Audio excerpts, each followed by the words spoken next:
దీనివల్ల మూడో ప్రపంచ యుద్ధం రాబోతుందా? అమెరికా డాలర్ వాల్యూ పతనం కాబోతుందా అంటే ఖచ్చితంగా ఆ రెండు వైపు కూడా అటువైపే దారి తీయొచ్చు అని తెలుస్తోంది.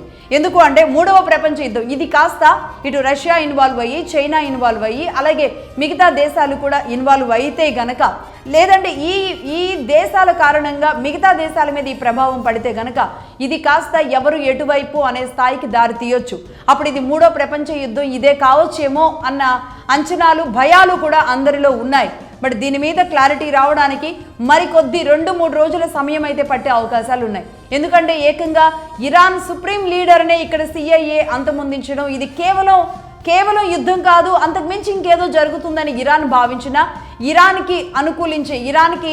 ఇరాన్తో అనుకూలంగా ఉన్న దేశాలు భావించినా ఇది మూడవ ప్రపంచ యుద్ధంగా మారే అవకాశాలు చాలా స్పష్టంగా కనిపిస్తున్నాయి.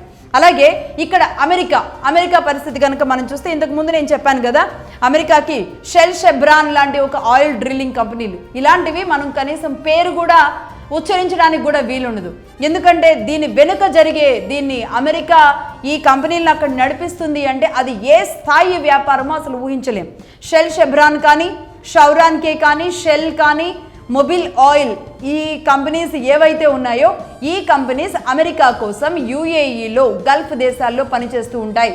అంటే UAE దేశాల్లో ఉన్న ఈ కంపెనీలకి దెబ్బ తగిలింది అంటే కనుక డాలర్ పతనం అనేది స్టార్ట్ అయిపోతూ ఉంటుంది. ఇది మొత్తంగా ఇంకొక టర్న్ తీసుకుంటుంది, ప్రపంచం మొత్తాన్ని కూడా ఇంకొక టర్న్ తీసుకెళ్లే అవకాశాలు కనిపిస్తాయి. ఇదే ఎర్ర జర్నలిజంలో డాలర్తో భారత యుద్ధం అని నేను చెప్పాను కదా, ఆ రోజులు ఎంతో దగ్గరలో ఉండవన్నమాట. ఇది కాస్త తీవ్ర రూపం దాలిస్తే అమెరికాకే పెను ప్రమాదం. ఇరాన్ని కొట్టేద్దాం అనుకుంటున్నప్పటికీ కూడా ఇరాన్ ఏమో ఊరుకోదు. కాబట్టి ఇది డాలర్ పతనం వైపు కూడా దారి తీసే అవకాశాలు కనబడతాయి. అంటే ఇక్కడ ఏమర్థమవుతుంది, ఆయిల్ని డామినేట్ చేయాలి అంటే డాలర్ స్టేబుల్గా ఉండాలన్నమాట.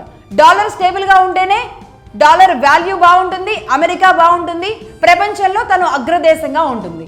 సో ఈ లింక్ అక్కడ యాడ్ అయ్యి ఉంది. అలాగే ఇది సరే మూడో ప్రపంచ యుద్ధం, డాలర్తో జరిగే నెక్స్ట్ యుద్ధం.